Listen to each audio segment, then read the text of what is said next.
محض در همین جا نگهداری میشوند. بیاید میبینیم اونها چگونه زندگی دارند و چه حال و احوالی دارند.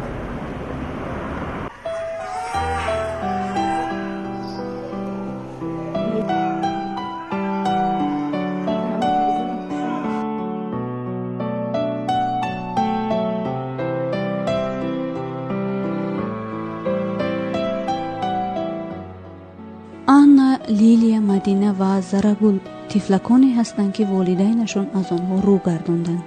این هم باشد بیرون از تاجیکستان. زیر پر مقامات پرستاری روسیه قرار گرفتند و نامهایشان را نیز آنها ماندند.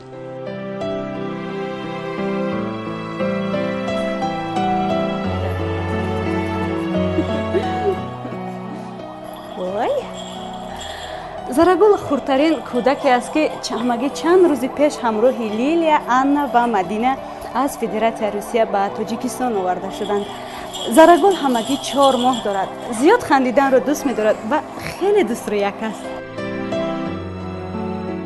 زرگل را مقامات پرستاری از کوچه پیدا کردند. پدر و مادرش معلوم نیست.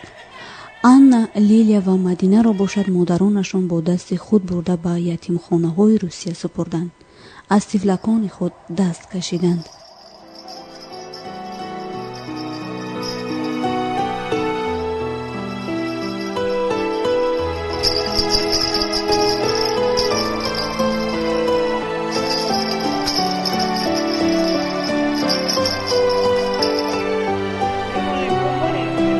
همراه با این 4 کودکی که از روسیه آورده شدند، 86 کودک دیگر با سرنوشت‌های مختلف نگهبانی می‌شوند. هر کودک این یتیمخانه با خود داستانی حزن‌انگیز و تکان دهنده دارند.